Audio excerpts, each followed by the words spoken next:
apakah mimpi itu dirancang oleh Allah apa oleh setan?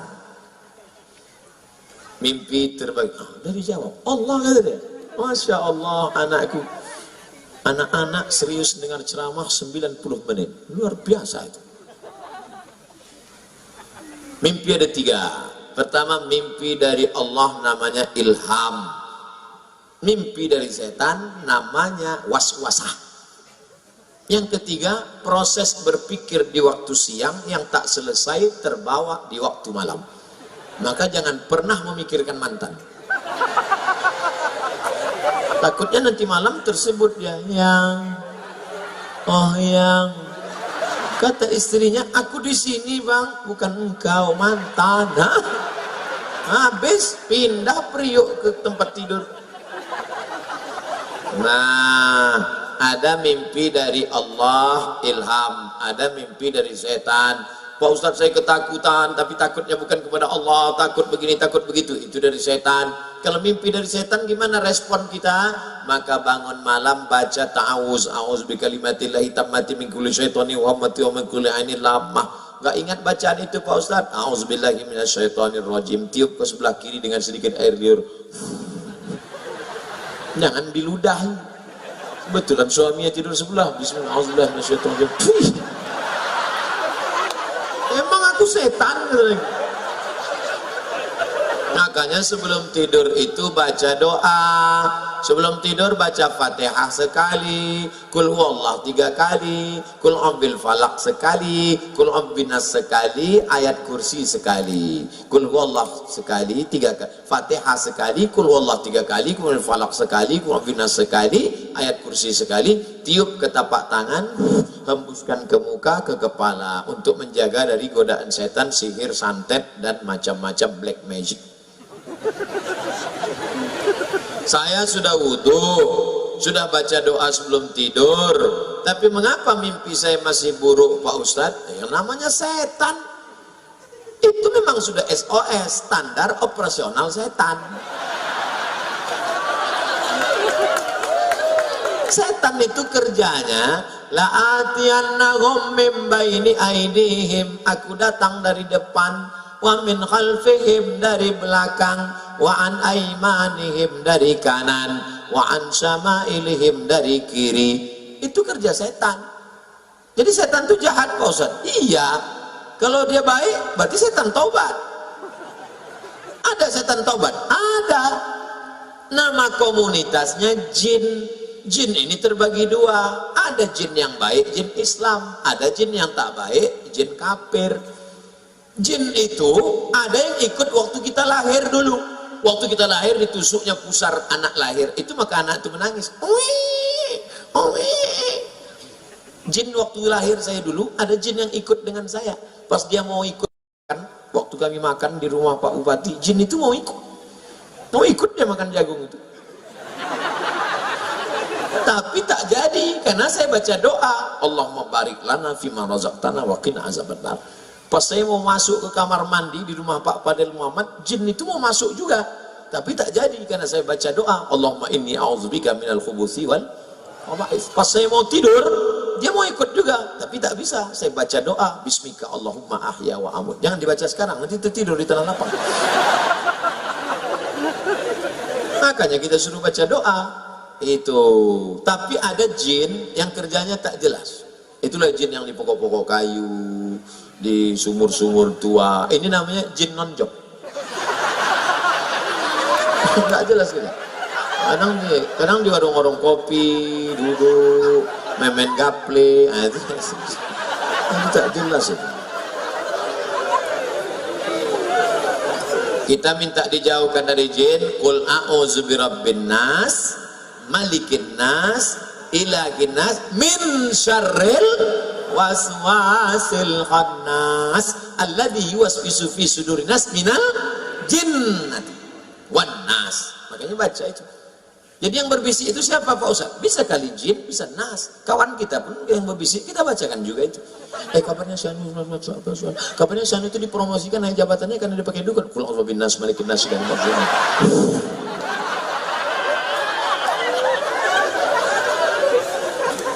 Ustadz, apa hukumnya wanita yang mencintai suami orang?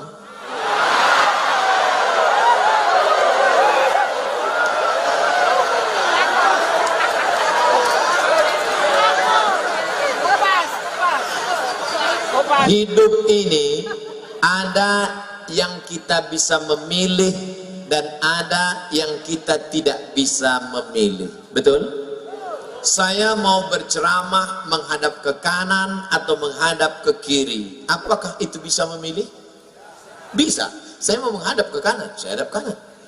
Saya mau menghadap ke kiri, saya hadap ke kiri. Itu bisa memilih. Saya mau ceramah berdiri atau ceramah duduk. Apakah bisa memilih? Bisa. Saya mau berdiri, saya mau duduk, terserah saya. Tapi ada yang tidak bisa memilih. Apa itu? Cinta. Cinta tak bisa.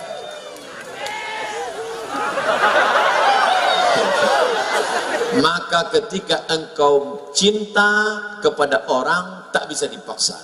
Bisa tak? Kau harus cinta. Makanya Kais tak bisa meninggalkan Laila.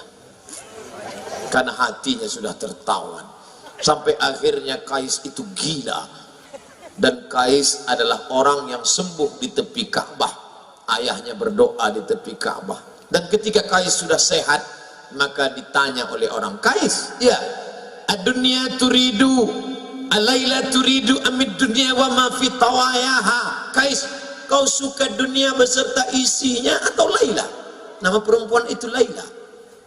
Kau lebih suka dunia beserta isinya atau Laila? Apa jawab Kais? La ghubarun ni'aliha ahabbu ilayya wa asfali balwaha. Debu yang menempel di sendal Laila lebih kucinta daripada dunia beserta isi.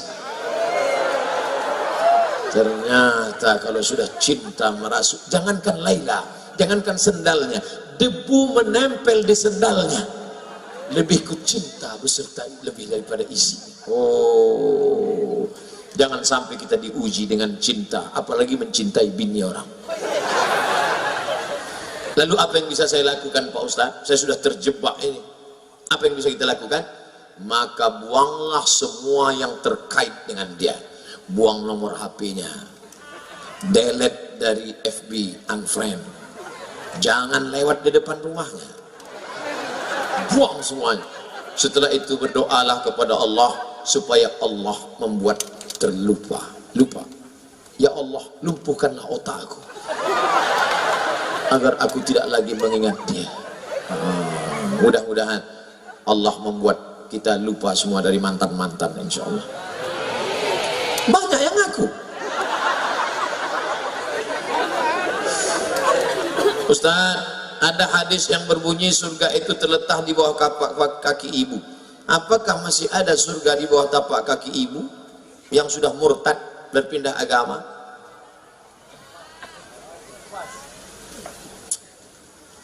La yahillu damu mri'in muslim illa bi ihdath salas. Tidak halal darah seorang muslim kecuali dia melakukan 3. Yang pertama, an-nafsu bin nafsi, pembunuh. Dalam Islam siapa yang membunuh maka dia dihukum pancung, mati. Inilah ibu-ibu, orang dihukum pancung ibu ketawa. Aduh, sadis kau, Bu. Yang kedua, as-sayyibuz zani, orang yang berzina hukumannya ditanam di dalam tanah, dilempar batu sampai mati. Yang ketiga, at-tariku lidini, orang yang murtad. Bahwa ibu ini murtad, hukumannya hukuman mati dalam hukum Islam. Ya, apakah boleh anak melawan orang tua? Tidak. Saya jelaskan dua-duanya. Hukum orang yang murtad dalam Islam hukuman mati. Ya, apakah boleh anak durhaka pada orang tua? Tetap tidak. Dalilnya, wa in jahadaka ala an tusyrika bima laysa laka bihi ilmun. Kalau ibu bapakmu yang tidak seagama denganmu, lalu kemudian dia memaksamu untuk ikut agamanya, fala tuti'huma, kau tak boleh ikut. Tapi kau melawan tetap tak boleh. Wa sahibhuma fid dunya ma'rufa, tetap bergaul dengan baik, doakan dia, ajak dia, belikan dia buku-buku tentang Islam, kirimkan ke HP-nya, WhatsApp-nya ceramah-ceramah Ustaz. Jangan ceramah Ustaz Somad. Ceramah Ustaz Somad kasar, keras, dia sakit hati, kapel. Ceramah Ustaz yang lembut, Ustaz AAG. Mari jaga agama akidah kita, jaga hati kita, jagalah hati, jangan kau tangisi, jagalah hati, lentera hidup ini. Kirimkan ceramah Ustaz Arifin Ilham. Ya Allah, berikan hidayah kepada ibu kami, ya Allah. Yang ceramah saya kasar, radikal itu Ustaz Somad itu. Apakah orang yang sukses dengan cara sogok menyogok seluruh hidupnya dia makan hasil yang haram? Ya. La'ana Rasulullah sallallahu alaihi wasallam ar-rashi wal murtashi. Kau dapat ijazah itu kenapa? Sogok. Ijazah itu kau buat kerja kenapa? Sogok. Maka gajimu haram, tunjanganmu haram, SPPD mu haram, uang luar kotamu haram, gaji 13 mu haram, pensiunmu haram, haram.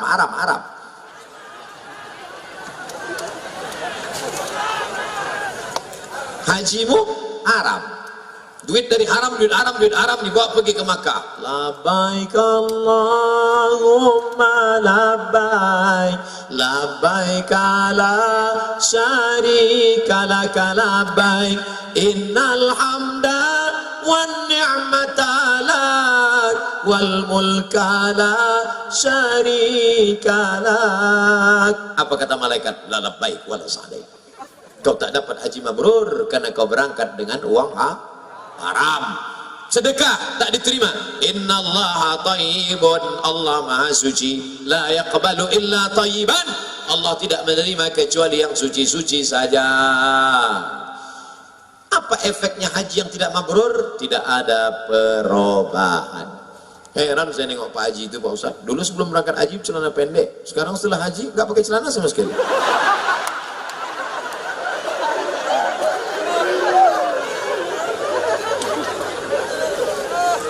Mudah-mudahan kita selamat dari yang haram. Ustadz, apa itu mursyid? Rasyad, jalan yang lurus. Mursyid, orang yang membimbing ke jalan yang lurus. Saya tidak ulama. Kalau satu, ummun, ibu. Kalau banyak, ummahat. Kalau bapak, hafal 20 kata. Karena bentuk tunggal dan jamaknya dihafal. Nah, itu ulama dalam bidang tafsir, itu ulama dalam bidang hadis, itu ulama dalam bidang fiqih. Nah, itu namanya ulama, orang yang berilmu. Tapi saya tadi dipanggil oleh Pak Habib Fadil Muhammad Al-Haddar. Apa kata beliau? Al-alimul allamah, al-ustaz. Oh, itu tinggi sekali. Alim, orang berilmu. Allamah, sangat berilmu. Di tempat saya, kalau nama itu terlalu tinggi, bisa demam. Ini udah terasa agak-agak panas dingin. Begitulah pujian beliau. Itu saya anggap sebagai doa. Doakan supaya Ustaz Somad mati husnul khatimah. Jangan sekarang. Kita masih ada acara tahun baru di Aceh. Jamaah ini mau cepat aja. Tadi kita mulai acaranya jam 9. Izinkan saya berhenti sampai jam 11. Boleh? Boleh. Jadi kita paskan 2 jam kita bersama insya Allah. Jarang-jarang saya ceramah 2 jam. Di TV One itu cuma 40 menit. Tapi di sini bisa rupanya beda kalau ceramah di depan orang banyak dengan berdua aja sama kamera. Waktu acara berbuka puasa dengan sahur itu 2 aja sama kamera. Hidup kamera ngomong saya, jamaahnya dimanapun berada. Pada kesempatan ini mari kita bersyukur kepada Allah Subhanahu Wa Taala. Maka di bulan puasa mari kita tingkatkan ketakwaan kepada Allah. Berdua aja mana? Habis 7 menit berhenti. Terus sambung lagi, jamaah dimanapun berada. Tapi malam ini kemana mata memandang jamaah. Masya Allah.